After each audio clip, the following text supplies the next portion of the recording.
So it looks like you're done or close to being done with this.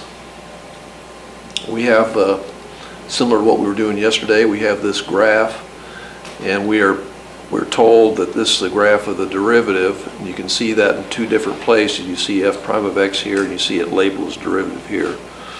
That helps us understand what's happening here. And it says f be a function has domain, the interval from -1 to 4, and the range, the closed interval from -1 to 2. I'm not seeing, that doesn't look proportional at least. If that's -1, this should be +1. But anyway, in any case, let f of -1 be -1, f of 0 equal 0, and f of 4 equal 1. Also, let f have the derivative function f prime that's continuous and has the graph shown. So anyway, they tell us in 3 places that that's f prime. So they definitely don't want us to make a mistake on that. So find all values of x for which f assumes a relative maximum, justify your answer. And what I saw on your papers, I saw something look like this, that you had a f prime and an f, and your critical numbers you labeled as here at 0 and here at 2. Does that look right? Yep. And then, at least on Aaron's paper, I mean Gavin's paper, excuse me. I always just do that to Gavin and Aaron. All right. So you have plus, plus, and minus, right? Yep. So plus, plus. It's something I just can't help, so I just might give up and just try to call him Aaron instead. Okay, so we have that. And I'm not the only one either around here. Yeah, so, but that's still not a good excuse, because I'm usually I don't, and then Gavin, okay, Gavin put the critical numbers down here for the second one at 0 and at 1 and at 3. And here he put down minus, plus, minus, plus. Okay, so that's pretty crowded, but I like putting them right underneath this graph. And one reason I'm doing that is because you can see here on E, right on the axes provided, sketch the graph of f. So it just helps me to line up. Now obviously there's not a lot of room. And another reason I like to stack it like this is because when we use our little evaluation circle to draw our pieces, the way it works is if you have the plus over the minus. So this looking thing here is going to be increasing, concave down. This will be decreasing, concave down. This will be decreasing, concave up. And this will be increasing, concave up. Did you draw that on your papers? Yep. Yeah, okay, yeah. So very, very helpful as when we get to E for sure. Okay, find all values of x for which f assumes a relative maximum. And I don't have a lot of room to write here, but where would that be? Where does x have a relative maximum? It's right here. Oh, the maximum is at 2. 2. So for a, x equals 2 because what? Oh, is that what this one changes? Because f prime does what? What is f prime doing up here? It's doing, how would you articulate the change? It's changing from, Increasing to decreasing and positive. it's changing from positive to negative, right?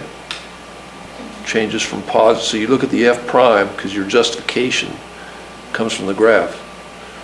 Changes from positive to negative.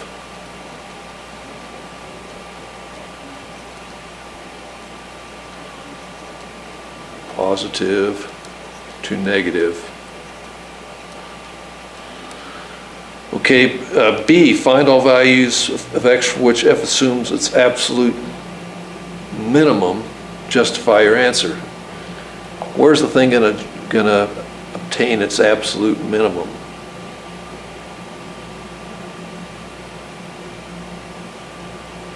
Well, let's see if we can figure it out. I'm going to draw a candidate test because this gets to the absolute value theorem. And so what are the candidates going to be on this x, f of x? What are the candidates here? Well, we're given these values here, right? So at -1, we have 1. And where else do we have? F of 0 equals 0. So 0, 0. And f of 4 is 1. So 4, 1. And what else are we going to put into our little test here? The critical numbers, right? Which are 0 and 2. So we can just insert 2 to here. We don't know what this is yet. But our candidates for the absolute minimum are going to be located herein, right? So let's go ahead and see if we can figure out what it's going to be at 2. Well, we're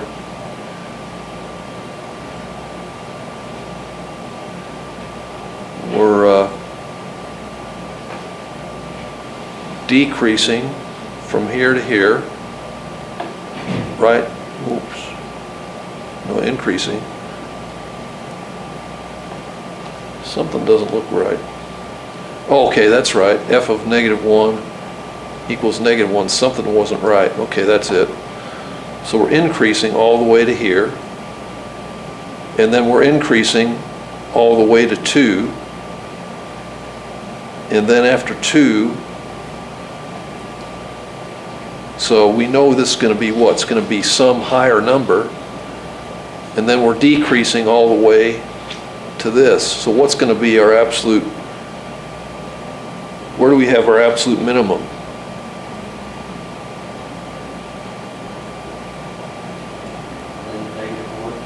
Yeah, at x equals -1. And now the justification, that's the hard part. Because what? Well, because we're increasing all the way to x equals 2, right? Because increasing on -1 to 2, oh, -1 to 2, yeah, -2, and we're decreasing, but are we going to decrease enough to get below? No, we're not. And also f of 4 is greater than -1. Okay, so that's, even though we're decreasing on this interval, still we don't get back to -1. So that would be an articulation. Now find the intervals on which f is concave downward. Where is f concave downward?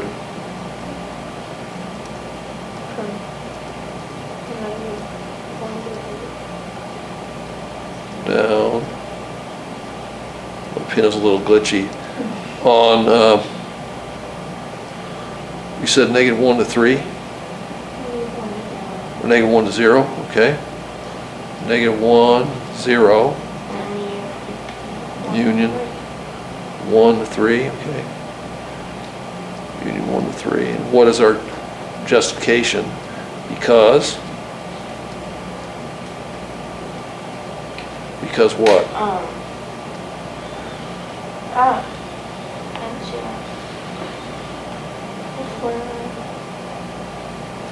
Now remember, we're trying to justify based on the evidence given here, right? What do we do? How do we describe why f is concave down on these intervals from -1 to 0 and 1 to 3. What is happening here? Yeah, F prime, Kylie said it's decreasing, but I mean F prime is decreasing, right? Is decreasing on the same intervals, okay? Give all values x for which f has a point of inflection. So we have points of inflection at x equals 0, x equals 1. Any others? X equals 3 because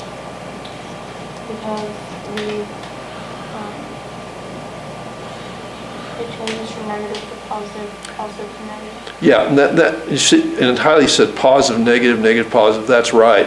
But what happens is we want to go ahead and describe based on original evidence as much as possible, because this number line is derived evidence, but this is original evidence, because we say f prime, it changes from increasing to decreasing, or increasing to decreasing, right? From ink to deck, or deck to ink, right? So that's how we would do that. Now on the axes provided, sketch the graph of f. So now we have some information here. I assembled this into a table. So we can just put, I'm going to change my color here. And so we're given the points here. F of -1 equals -1. So I'm going to put it right here. So f of -1 equals -1. We know that f of 0 equals 0. So there's another point, right? And then f of 4 equals 1. So that's going to be about right here maybe. Right, so here's 4, 1. Here's our 0, 0. And here's our -1, -1. I'll put -1 right here. And so now we got to look at our pieces here. So here are the pieces. So what do we have what happens between -1 and 0? It is positive, negative.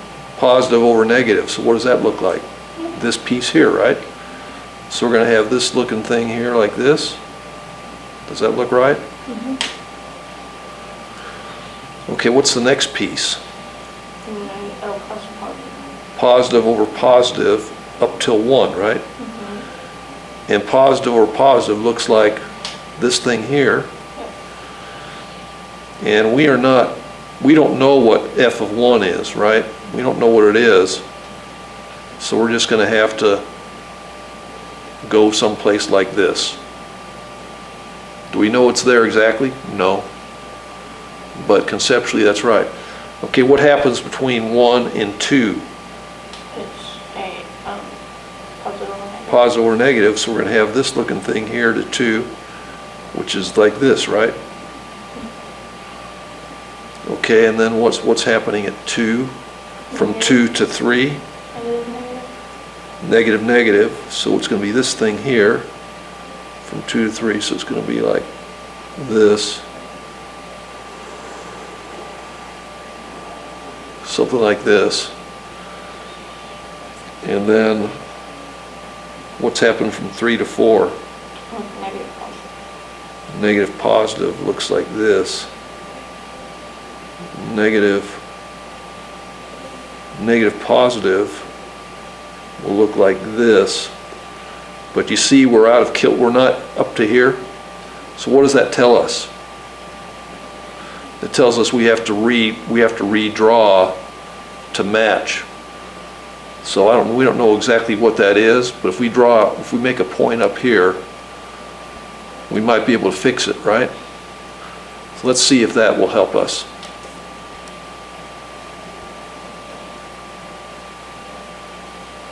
We know what it is up to there. So now we know we're going higher. So it'll be something like this. And the next piece will be maybe something like this.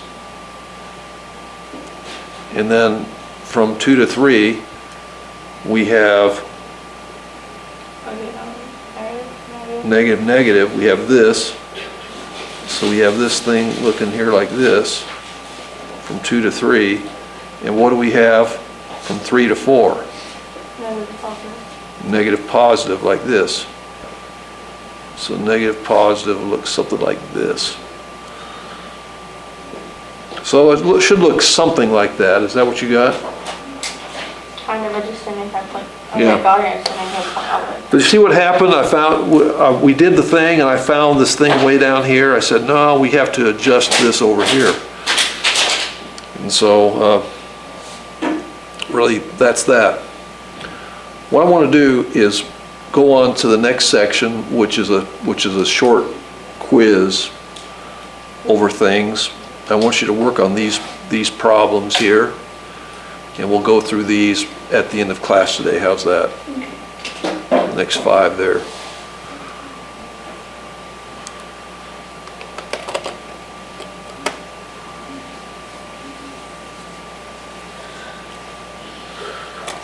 Meanwhile, I'm going to go back and erase this. Can I just go restroom real fast? Okay. Just look around, but.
Okay, with remaining class time, I want to go over as many as we can of these.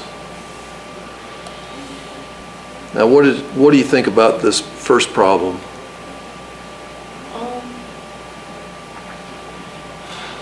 We got to have f prime be negative, right? So you got to have f be negative. So what does that mean? It can't be E. Can't be E. Okay, so there's an elimination right there. Then f prime is negative. How do we find f prime be negative? Yeah, you can do a number line for that, right? So f prime be, They're both under. they're both under, so f prime. Negative. So here's a decreasing. This one's increasing, right? Boom, that's gone. This one here is increasing on this interval. That's a goner. So we got now, which one is it going to be? B. Yeah, it's going to be B. Now this one here changes changes concavity from concave down to concave up. This one here is concave down over the interval, so B. So a little process of elimination. Probably good process. Yeah. And that's one of the problems that actually be on the calculator portion of the test. Okay, it says, let f be a function defined for all real numbers. If f prime of x equals that, then f is decreasing on the interval. So how would you work this one out? For f prime of x being that, how would you do that? Yeah, you could do it, where are your critical numbers on the number line here? So 2 is 2 your only critical number? Yeah, because this one's always going to be, now it could be 0 there. Actually, that actually could be 2. So you have 4 minus x squared. We could have 2 or negative 2, couldn't we? And so we can just plug in to see what happens. If we have f prime f, what happens here? Well, if we pick a number that's less than negative 2, we will have, this is always going to be positive, where not 0, right? Yeah. So we'll be, if you take negative to the left of that, that's going to be negative. So we know we're going to be decreasing here. What about between negative 2 and 2? If we take 0, Yeah. this is still going to be positive, and this will be negative, so that's going to be negative also.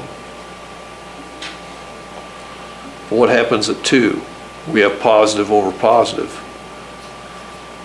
So where are we increasing here? Or where are we decreasing? We're decreasing from negative infinity to 2. Negative infinity to 2. Okay. So that's going to be our answer. All right, let's see if we get this one here. How many critical points does this function have here? Can you tell just from looking at that? Now here's, looks like, is that f prime of x or f of x? Fx. It's not a prime there, it's just f. No, it might be. It has like a little. No, because there's one on the bottom too. Oh, okay, yeah. Yeah, so this is probably f of x. Okay, well, what you're doing, you have to look at f prime of x, right? So what's f prime of x going to be? See, I can tell, I think, by just looking at it, that the answer is, I think, 2. Let's be sure about that. Okay, if we do this UV business, so here we get, this one here we get x plus 2 to the 5th, and here we get 5 x plus 2 to the 4th, right? And what goes down here?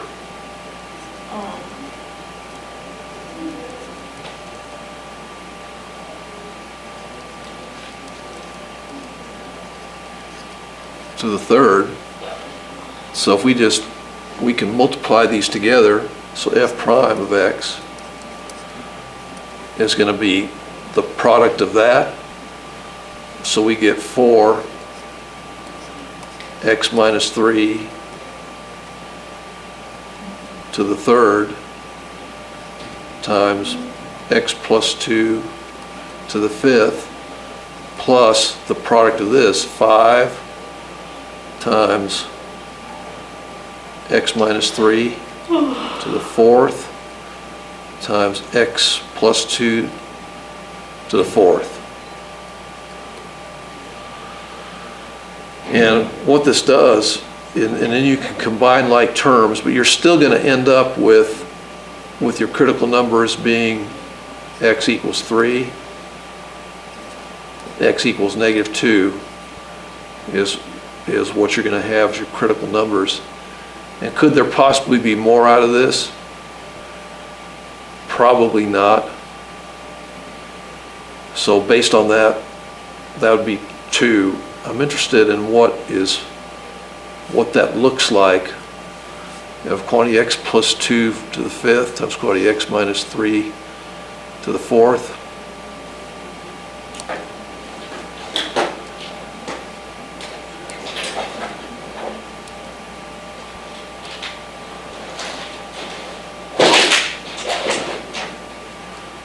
To the fifth,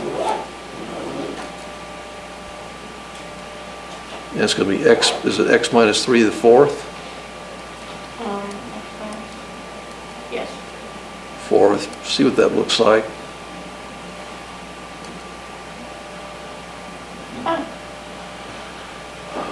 Okay, I don't see, what were the critical numbers we said they were going to be? Negative 2 Yeah. and 3. Well here, and if we take the first derivative of that, that kind of looks like it could be. And the critical, so really that's going to be what they are. Because we're really just have a change in concavity here, even though the thing doesn't change from increasing to decreasing, still that would be a critical number. And we have a critical number here where the slope actually changes. So that is going to be that. But then would we have a critical number up above somewhere?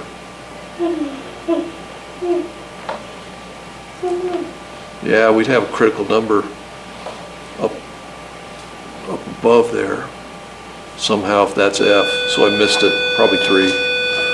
Anyway, that's it.